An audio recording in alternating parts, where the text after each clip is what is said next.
Thanks so much for coming.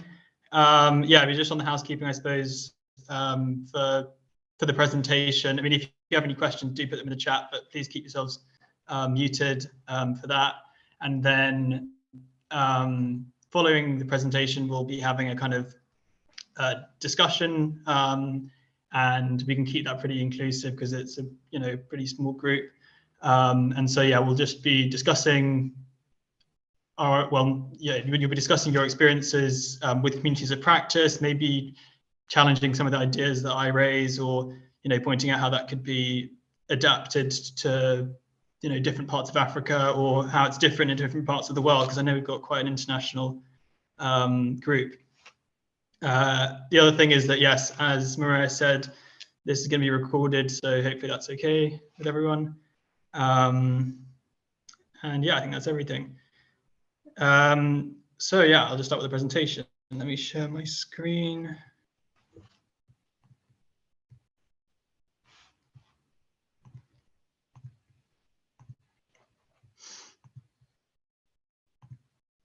Great. So hopefully you can all see that. But yeah, so I'm going to be talking about communities of practice in the blue economy in Africa. And so just thinking about what communities of practices are in the first place, and how that can be applied within the blue economy in Africa, whether they're good, if they are, then how can we implement them, like what are the challenges to implementing them, and what we can do moving forward. But you've introduced yourselves already, but we're delighted to have Inda Rufiati from Blue Ventures, who's so worked there, growing and supporting coastal projects, but also has experience in research and fisheries management in the private sector.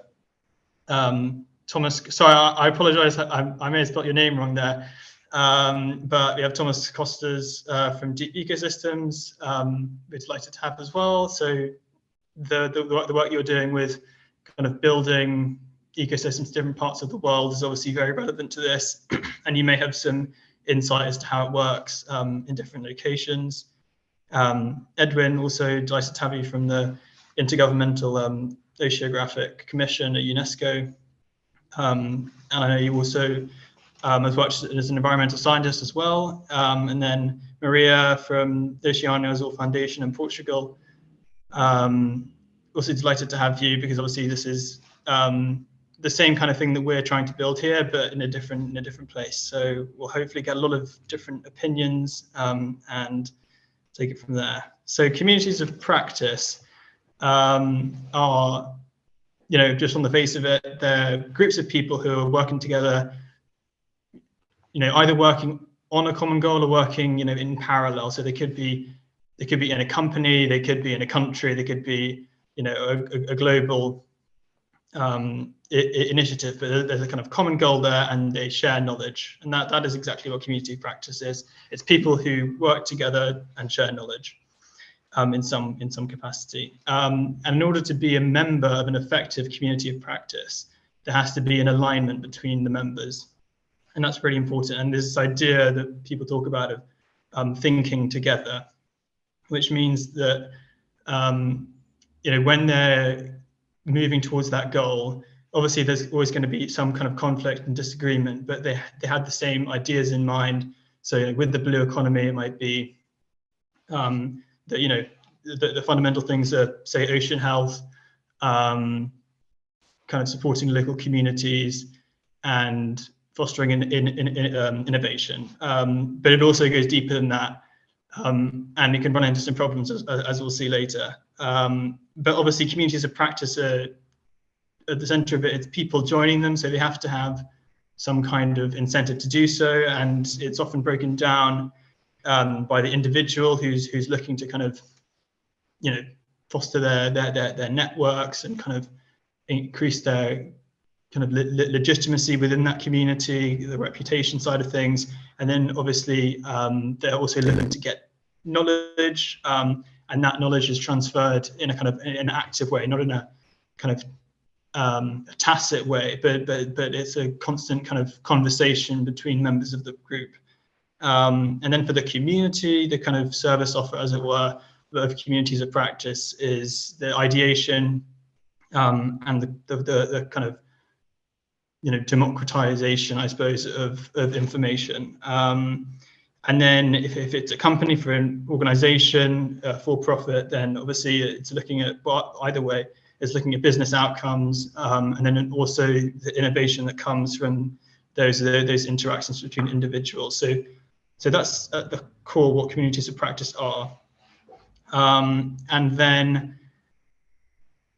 it sounds great in theory. Obviously, if everyone could be on a big platform where you can share ideas and talk to each other the whole time, it would probably solve a lot of problems. But as I mentioned, in order for people to have a good conversation in a community of practice and to stay engaged, they have to be, competent to talk to each other about the subject matter. They have to be kind of aligned in their thinking.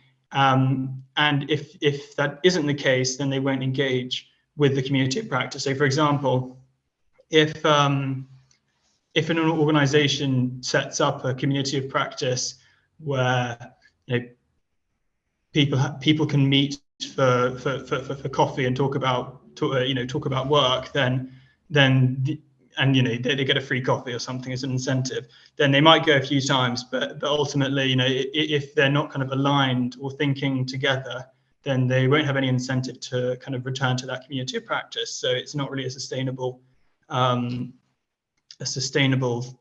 of practice in that sense. So, like, in order to form those communities of practice, the kind of thinking has to be aligned in some way, and so that can be done in different ways. Either kind of this dissemination of information through like knowledge management systems, but again, that's quite a top-down approach. So this is kind of like a newsletter, so sending out information so that people can get the same information and share ideas. Then there's also kind of mentorships and that kind of thing, but that's that's very valuable but labor intensive.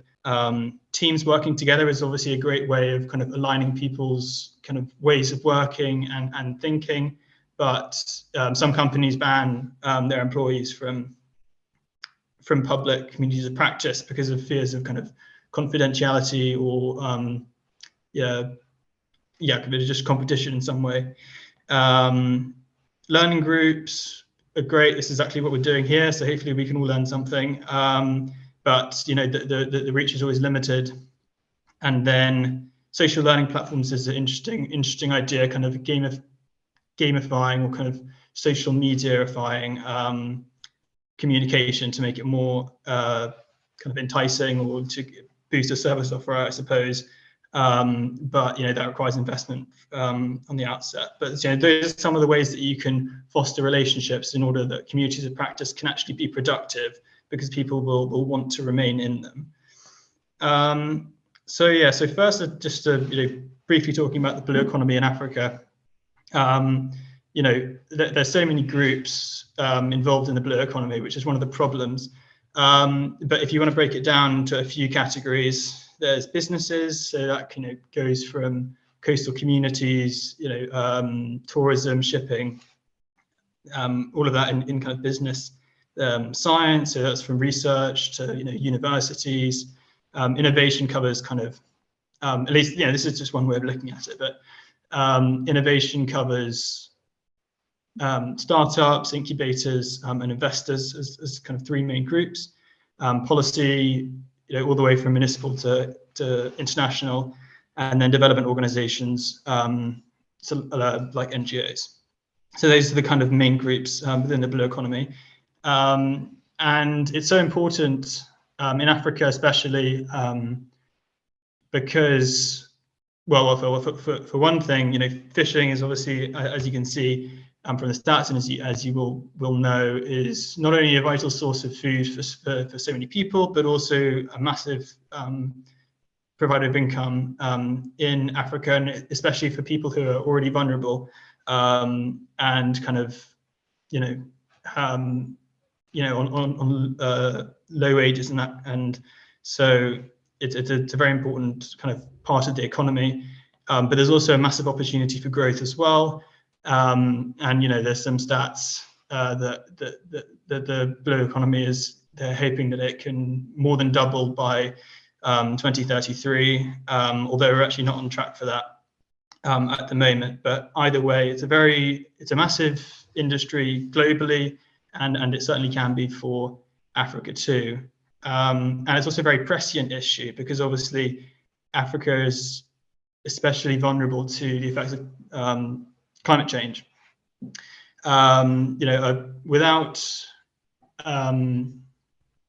massive policy changes, the 4-degree temperature rise would devastate especially vulnerable communities, living in poor housing by the waterside, by the ocean. And in fact, if you look at the reports for the progression of SDG 14, which is the one relating specifically to ocean health, every point for Africa is either stationary or has fallen between 2015 and 2022. And so there is, it varies by part. Obviously, the Seychelles and Mauritius are kind of the bastions of the blue economy in Africa. South Africa is also very good, and Kenya and Ghana and Nigeria also have some kind of blue economy policy, but in general, the policy environment is not very favorable. And there are some reasons for that. Knowledge gaps, capacity constraints. So there's not a lot of funding that goes into it, and especially in Africa, the funding is quite risk averse, making it quite difficult to kind of build capacity in the blue economy. There's also, we'll get on to talk about the difficulty of making communities of practice, which is compounded by the massive variety of language and culture that make it difficult to communicate in a kind of a very real sense. Having said so that's the kind of breakdown of why the blue economy is important, I suppose, in Africa. And so now communities of practice, how do they fit in? Well, communities of practice, so as I said, so if we're talking about the blue economy, I suppose we're thinking about kind of community of practice, which is quite it's a huge one, really, which is a international community of practice based around supporting ocean health and ocean innovation and coastal communities. And communities of practice are kind of essential for that. And there's obviously immediate benefits which would induce people to join communities of practice, like for businesses, they get access to innovation from startups, maybe advice from incubators. Obviously, they're looking for funding from investors, and they're interested in what's going on in policy. It's all very interconnected, but on the science side of things, there's communities of practice around inside of the scientific community, but also interdisciplinary research, learning from indigenous knowledge, and it also requires funding either from development organizations or elsewhere. For startups, communities of practice are obviously essential, and that's kind of the point of incubators, is to kind of connect them to other groups that they may not have access to, and similarly for incubators and investors, obviously looking for deal flow and opportunities. Policy is guided by communities of practice, or at least it should be, and we'll get on to see that perhaps it isn't always, or even often isn't. And then development organizations obviously looking to maximize their impact, and so in order to do that, they need to have a kind of they need buy-in from communities and collaboration, which is all built on communities of practice. But there's also kind of other effects of communities of practice which are kind of beneath the surface, but also very important. And this is the kind of one of the problems, actually. So for businesses, sustainable practices that they'll access through communities of practice have positive externalities in that they increase the long-term viability of the sector and of the business itself. But it's not immediately like a kind of immediate benefit. And similarly, they can gain cultural capital in terms of talking with investors and talking with funders, and navigating that landscape as well. For science, it can give a kind of drive for research, and also the opportunity for data sharing as that opens up, as well as with investors and companies becoming more involved in the blue economy. Those kinds of opportunities will emerge and are. And then on the innovation side of things, the kind of interaction density of the people mixing will create so many opportunities, whether it's co-founders, or new business ideas, and obviously networking. And then there is this point about kind of competition, because in the blue economy, really, obviously for-profit companies are trying to turn a profit, but everyone is kind of trying to solve the problems of ocean health, and and how best to kind of rally against the effects of climate change, I suppose. And so one person finding a solution and kind of disrupting and being a competitor is almost a win for everyone in terms of the blue economy.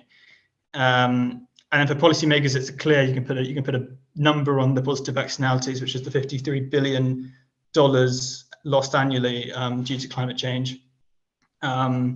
And then for development organizations, there's the broader kind of green impact network that they can access through communities of practice, and then also that kind of perspective on what they're really trying to do to maximize their impact. And the reason I say it's a problem with the positive externalities is that the things on the left are what are going to make people join communities of practice, but they won't join them if the cost doesn't outweigh the benefit. But the positive externality cost is actually hidden, and so it's a massive benefit, but it's hidden, and so it doesn't really impact people's decision to join these kinds of groups. So now, just thinking about how communities of practice can be created, or can they be created, and I'm going to say that they can't really be actively created from the top down.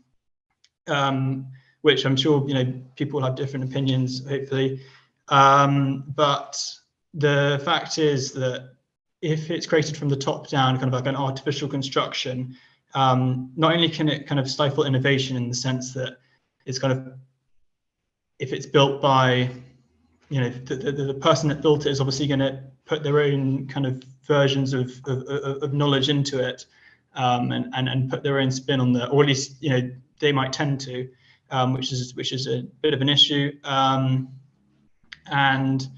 then the Operation Pakiza from 2014, was a policy from the South African government, for example, and I think it's basically completely died out now. You can't really find it online.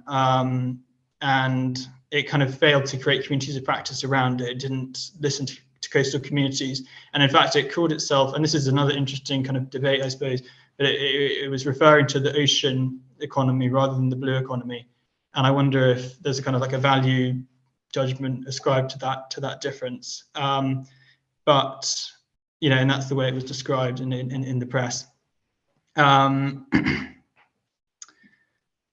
And the thing is that if communities of practice are built from the top down, there's a danger that kind of inclusion in that community is decided by those creators in a fairly arbitrary way. And so you kind of lose that kind of free flow, or like democratization of information that you're kind of aiming for. That said, they can be kind of enabled, as I said before, by building ways that people can work together, like through discussion forums or any other things that you could possibly think of.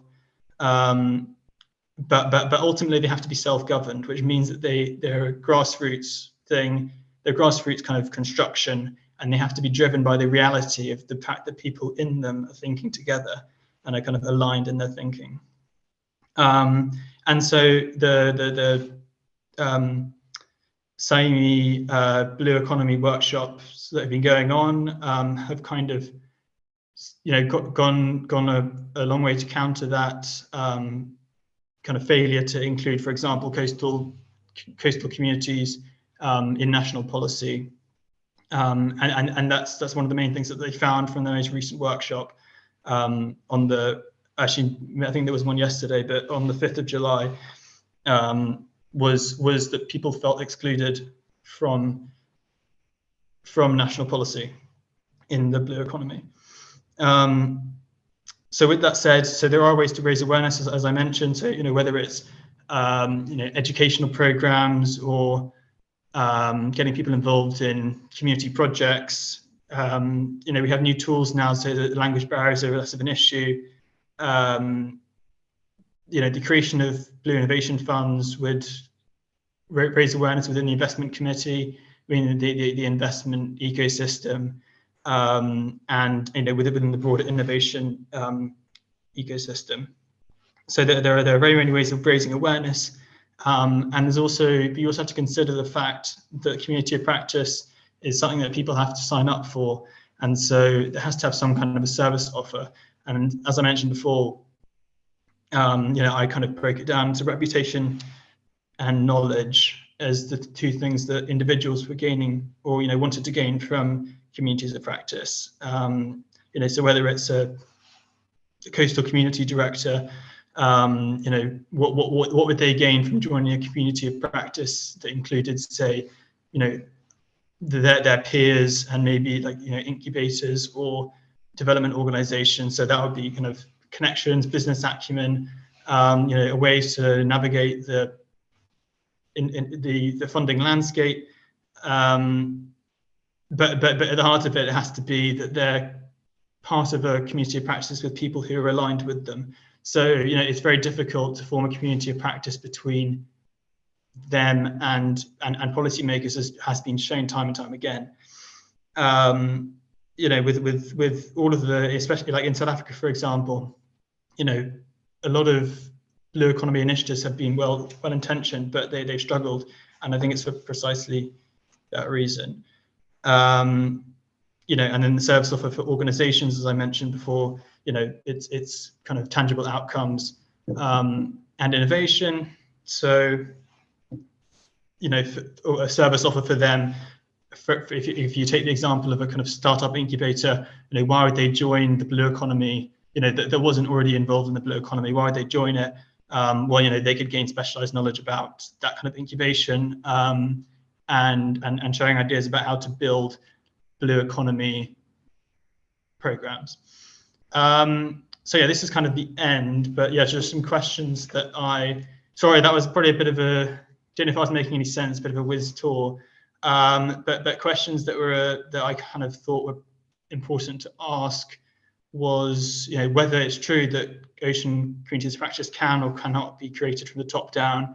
And there are going to be challenges that are associated with that either way. Whether it's those language barriers or conflicting interests, or the kind of difficulties in democratizing the flows of information. There are obviously opportunities. I think the blue economy versus the ocean economy dichotomy is quite important here, because the blue economy does have that kind of message behind it, which can be cohesive for a community. And then there's also the important question of to what extent communities of practice need to be implemented now, even if you say, okay, well, they can't be, maybe they do have to be nevertheless. And so, for example, the moving forward for South Africa, government policy has to align with coastal communities. Otherwise, it will continue to fall into the same pitfalls that it has just for some time now. Which means there needs to be a community of practice that links somehow coastal communities with policymakers. As I mentioned, there's difficulties for that, but how can that be done? How can that be fast-tracked? Or say the ocean innovation pipeline in Africa is really limited. And as I put there, the biggest blue economy incubator, Catapult Ocean, is massively underrepresented. Africa is massively underrepresented at that incubator. So, why is that? How can we solve that? How can we get more incubators to have blue economy programs? So how can we create communities of practice in the blue economy, even when they kind of don't want to be created, or it's difficult to do so? Is it these top-down solutions that can actually work, or is it kind of working from a really grassroots level with education and events, or perhaps finding some middle ground that they can work on together? But luckily, I don't have to answer that question. I'm going to put it to you all. So that's kind of the end of the presentation. So yeah, if you guys could unmute Inda, Edwin, Maria, and Thomas, that would be fantastic. And then we can start the discussion.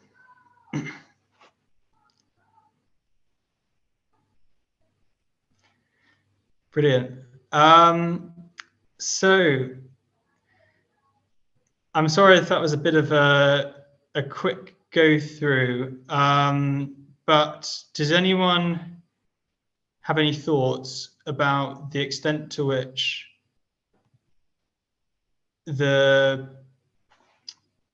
what extent to which blue economy communities of practice can be made from the top down? Have you been involved in that kind of program in the past? And did it work, or what were the challenges? What was the engagement level there? Toby, can I share like our experience in Indonesia? Yeah, thank you for the presentation, Toby.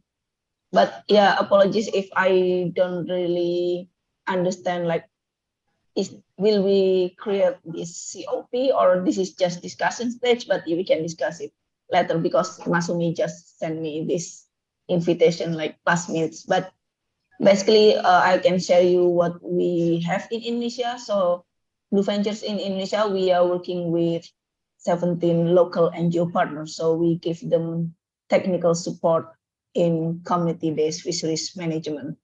So because we work with 17 partners, that's also like a big group of local NGOs working in the same topic, fisheries management. So we have this regular sharing session about specific topics. Because, for example, if we talk about blue economy, it's still very big and very broad, right? So the way we do it in Indonesia, we have specific theme, or we have list of problems or issues that we face together, and then we will have a discussion with specific topic. For example, we have a topic regarding how to engage and to involve communities in fisheries data collection, because data is the basis for the fisheries management. But for now, small scale fisheries, they are still like lack of data in that area. So we have discussion about how involving and engaging communities in collecting their own data, so that they can use their own data to decide about fisheries management in their own area. That's the example. And then implementing fisheries management, it's also not something that is very easy or very fast. It takes time and it takes process. So we also discuss that in specific level.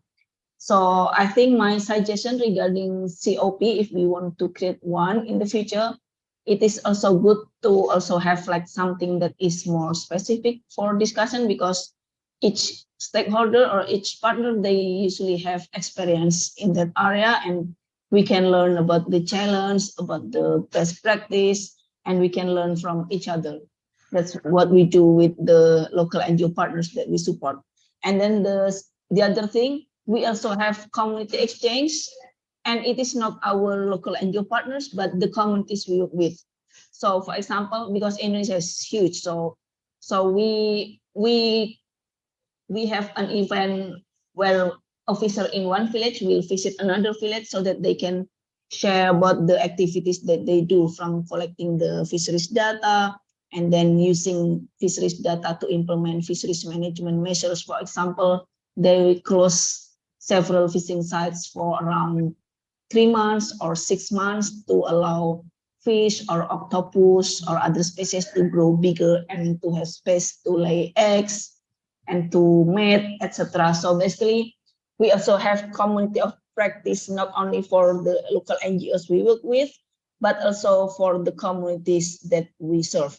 So I think that's also important, because when community learn from each other, the idea or the inspiration will go further, and it will inspire other communities to do the same, because it gives them confidence. If other community or other village can do fisheries management, then we can do it as well. So I think that's the example from Indonesia that I can share with you today. Toby, thank you so much. Thank you. Yeah, so I suppose, yes, Thomas, for example, what's kind of your take on that? Because I know you must have been involved in working in lots of different communities with different barriers to forming communities of practice. What kinds of ones have you been involved in which have worked well and or not? Especially, that would be useful to hear, and why. Thank you. Yes. So we don't use the word community of practice, but I understand from your presentation what you mean by it. We talk about ecosystems mainly. So ecosystems, it's a word that's been used quite frequently just to replace the idea of network. But I think with community of practice, you're already closer to what we mean with an ecosystem. An ecosystem is something that you not necessarily can build, but that exists out of the actions of many different actors. It is a system that produces, in our case, innovation over time, and makes sure that this is continuously and replicably done. And we observe, so by looking at various ecosystems in the world, we see what are kind of the drivers of this. And most of the time in ecosystems, you can identify growth loops, kind of engines that support the acceleration of innovation in these places. The two most famous ones, I would say, are the recycling of knowledge and the reinvestment of capital gains. So when to make it not very theoretical, I mean, if you look at any kind of startup ecosystem that's moderately working, you would see that there's a lot of founders who try something crazy, try something new that likely will fail. Well, most of the times, these founders will not succeed, but then they will maybe join another startup that works in the same field or in a similar field, and bring in their experience from their own startup into that new one. And basically, over time, the system creates a kind of common knowledge of how to run a successful startup. And that's not to be underestimated, because startups usually work in markets that don't exist yet. So you cannot hire a professional with 10 years of experience from a large corporate and then just say, this person will be perfect for my startup. Is not the case, because the knowledge needed in this new market is not available. So the ecosystem needs to create that knowledge jointly and commonly. So I think that relates very closely to what you call a community of practice. Yet it happens a bit unconscious during the setup of startups, for example. Can be also other entities. It doesn't have to be startups. It's just the field that I'm involved most. Yes, so this is the recycling growth loop, which is very, very important. And often it's a bit in the background now in the debate about policies, because we focus a lot on creating funds and creating large-scale investment opportunities. But in the end, the new market really depends on the talent, really depends on the development of that knowledge, that comes from a recycling and needs time to be built, right? So if I'm looking at the fintech market, it took years to create the knowledge needed. And to this day, I mean, you see innovation in crypto and in adjacent fields where the knowledge of how to build a company that's actually profitable is still being created in secret chambers that we have no insight in if we are not part of this community. They're not secret in that sense, you know what I mean. But it's very hard to get to that knowledge from the outside. And if I'm a policymaker, I'm for sure will not know what it takes to build such a startup. So I need to support the growth of such a, if you want to call it, community of practice. And then in the end, how does this gain speed? I think that's through the reinvestment of capital gains. That's the second very important loop that we see in the growth of ecosystems. It means that sometimes by chance, early adopters in a new market will win.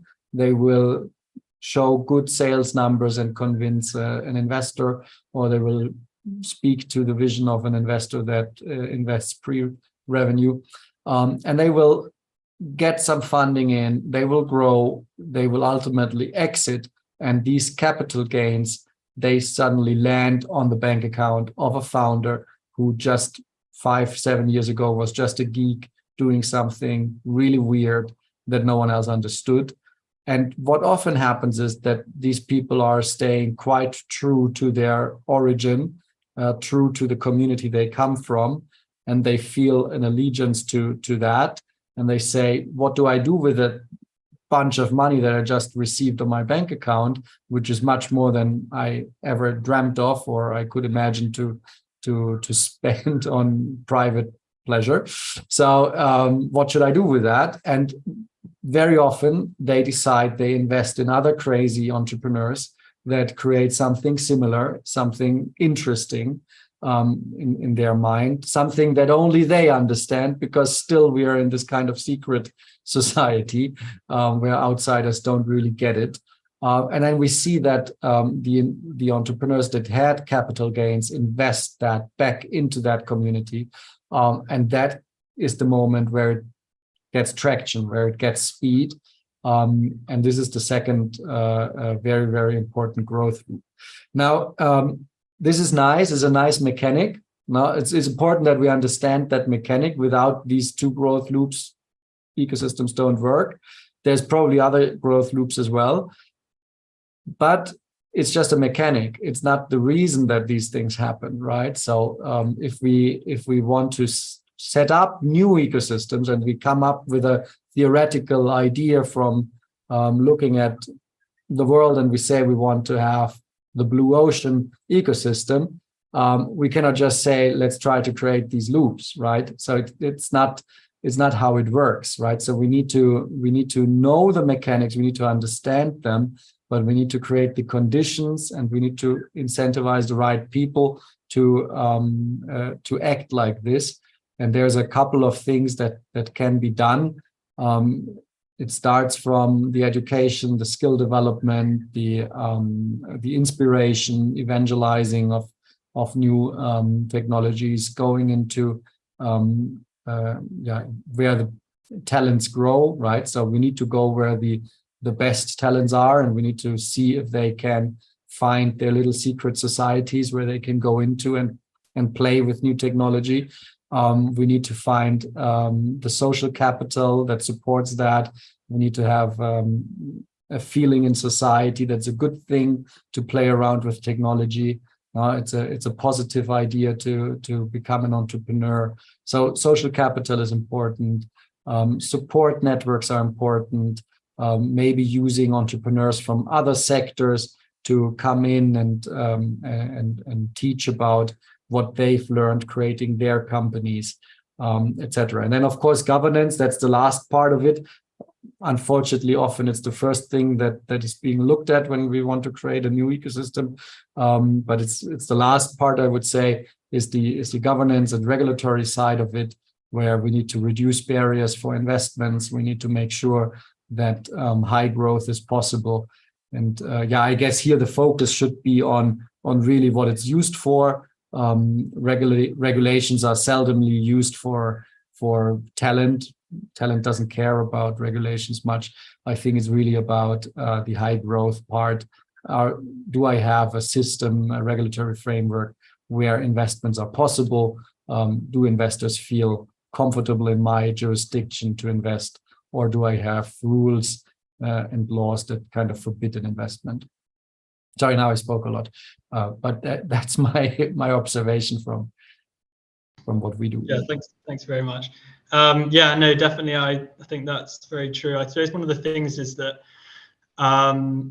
you're talking about the kind of capital reinvestment loop, but as I was saying, the innovation pipeline is obviously quite underdeveloped, and the need for that mechanic to speed up, I think, is so important. And just thinking about just the ways in which the connection, speeding up the innovation pipeline, for example.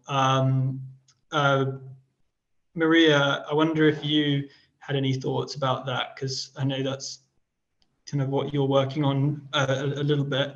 So how do communities of practice play into the innovation pipeline, and how can that be kind of made faster or supported in some way? Hi everyone. So first, Ocean Azul Foundation doesn't involve in communities of practice, so I have no experience on that. Though our projects, we believe that they need a lot of collaboration between different parts. This is something that we truly believe it's more rich to achieve our goals. For example, when we are creating new marine protected areas, it's always important to involve the fishers and the government and the scientists. So to create this kind of environment that is good to everyone to be involved and to participate, and because we think that's the only way to achieve our objectives in short term. Regarding innovation, I can give my testimonial regarding Açores, maybe, because the ecosystem and the innovation is still in more early stage comparing with Lisbon or Porto or Algarve. And some learnings that we have that maybe can be applied in the development of this blue economy in African countries. The potential is there for sure. And I also have that experience from some startups that applied to our Blue Bio Value program that came from African or Latin American countries. So the innovation and the ideas and the technology is there. They are just in too early stage. They need the help to transfer the technology to the market. And this is something we also work in the Blue Bio Value, but just in a national level. And I feel it's something that it needs more investment, or from private companies or from the government. From the government, I feel it can be more in universities' perspective, because those investigators and R&D projects that are developing the technology and the innovation need some checkpoints during the time. So instead of them developing a new technology and after 5, 6, 10, depending on the sector, but after a while when they are prepared to present the technology, the solution to an investor to transform it into a product or a service that can go into the market and be compatible. I feel like before they reach that time, they need some checkpoints with the industry, with innovation hubs, innovation offices, to check some small details that they still have the time to change before it's too late. For example, if I'm developing a completely innovative technology or a supplement in the nutraceutical sector, and I'm using a serum that is super expensive. When at the end of that time, if I'm presenting that to an investor, the idea can be amazing, but if I have a small detail that is completely unsustainable in terms of cost, the investors will cut the development of the technology there. It will not grow from that stage.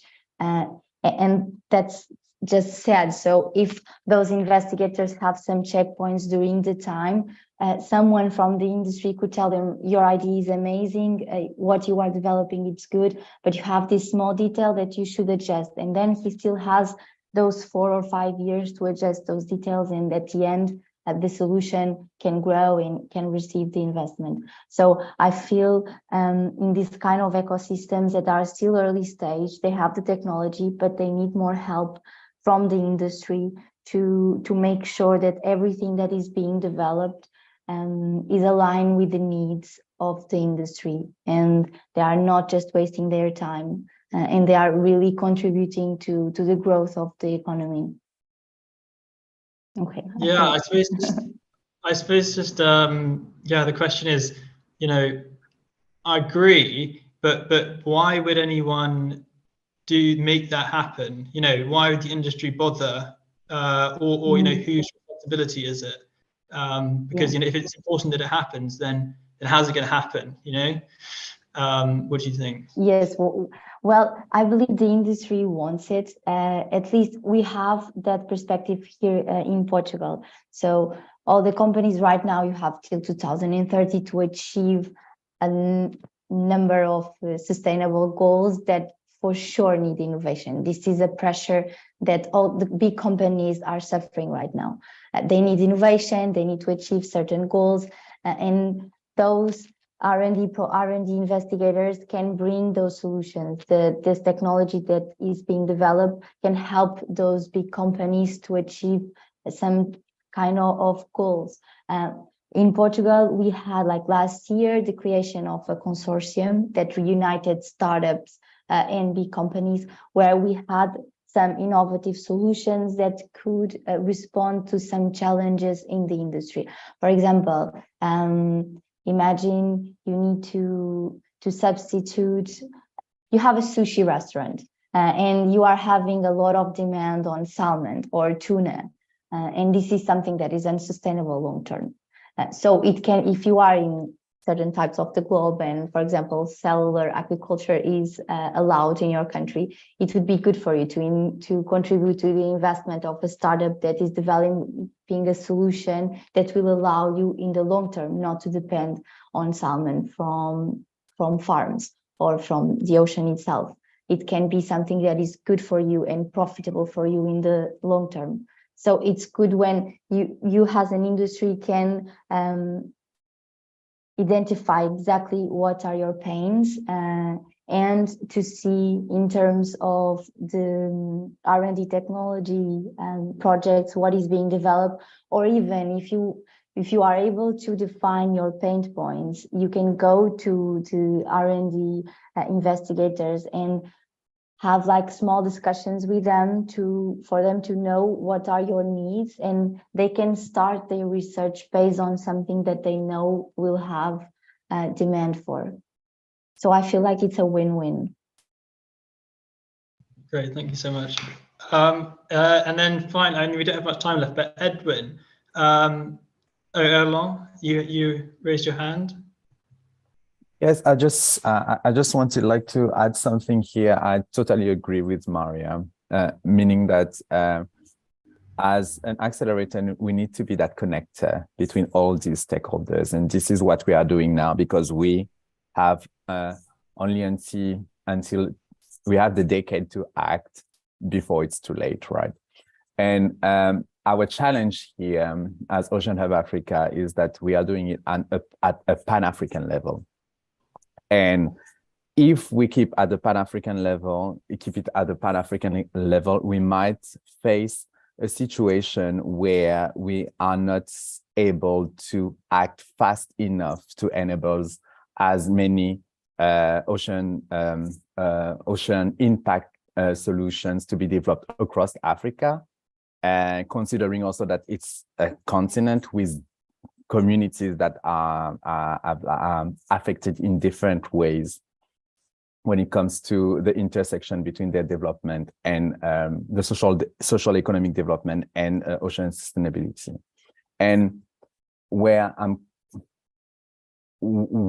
what we are thinking at Ocean Hub Africa is that we can't act alone, and that it's necessary for us to sort of partner with key ecosystem players across Africa that are maybe not today interested in the blue economy, or they don't see the opportunity of the blue economy or ocean sustainability today, and see how we can work with them and leverage on their local knowledge of their local market, and see how we can merge this local knowledge with our knowledge of the ocean sustainability and our international network to make sure that we don't miss that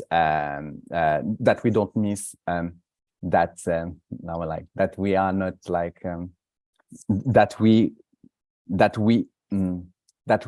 let's say like enable the construction of a nurturing ecosystem where these ocean impact solutions are built from the ground up.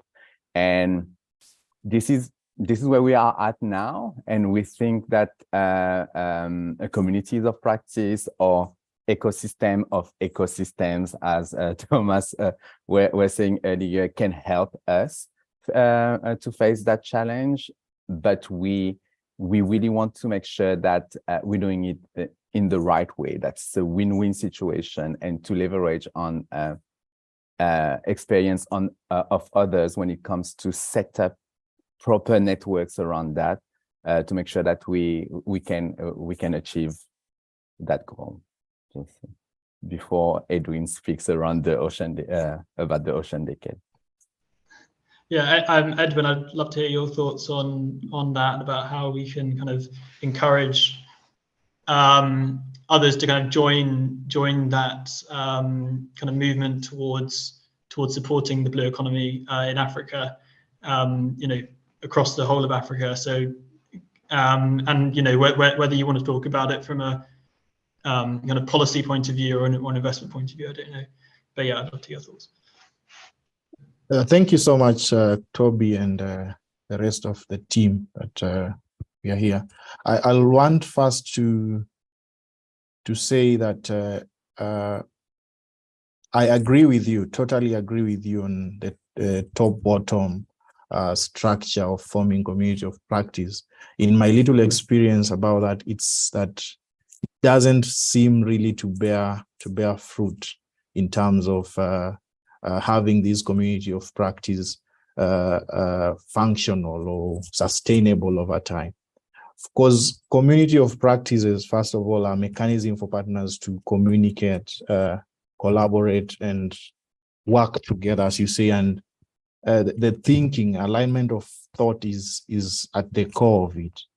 So we've found difficulty in organizing communities, maybe different communities together, and to maybe in terms of having maybe policymakers and scientists, a community practice that engages all these people, and grassroots organizational community-based organization. So it has really been, it's a challenge in coming with a community of practice that encompasses or bring together these different groups. As you mentioned, because of those barriers in terms of levels or communication barriers and challenges. So what we really reiterate or really stress is in terms of facilitating exchanges between different community of practices. So we create community of practices in different subsectors, and then we facilitate exchanges among these different community of practices. We have a community of practices of local fishermen. We have a community of practices of NGOs. We have a community of practice of maybe policymakers. And then we create a platform where these community of practices can come and exchange amongst themselves, so that at least it enables and promotes the sustainability of this community of practices. In terms of blue economy, we really saw policymakers engaged when the concept of blue economy was coined. When we were talking about ocean conservation, marine conservation, we really faced a challenge in terms of having policymakers and governments on board in this. But when the concept of blue economy came along, we saw a lot of policymakers gaining interest because there is a socioeconomic aspect of it. They are looking at the marine space and the coastal ecosystems as a place of improving the economy of nations and the region. So I will suggest, and I think it's really time for us to, as I've said, create community of practices along different subsectors and then facilitate the interactions and exchanges between these community of practices. So that's just what I can point out. I hope it's clear. Thank you. Yeah, that I couldn't have summed it up better myself. No, I definitely agree that there's always that tension between economic development and considering social and environmental factors, which often fall by the wayside in terms of the direction that policy takes and has taken. Because of the massive importance of shipping and oil and gas, other industries fall by the wayside, including innovation, actually. So yeah, that and definitely, bringing together different, there are smaller communities of practice, but they do need to be brought together. So that's really the question. And I wonder if, there's some kind of groups in the middle that can kind of facilitate that in some way. And they kind of probably already are, whether it's, NGOs between policymakers and coastal communities or any other groups. But yes, that's all we have time for today. But that was a really, really, really great talk. And thank you all for coming, especially Inda, Edwin, Maria and Thomas. It was very kind of you to share your time with us. And I hope you enjoyed it as well. But that will end the proceedings for today. Thank you. Thank you. Thank you so much. Thank you. Thanks,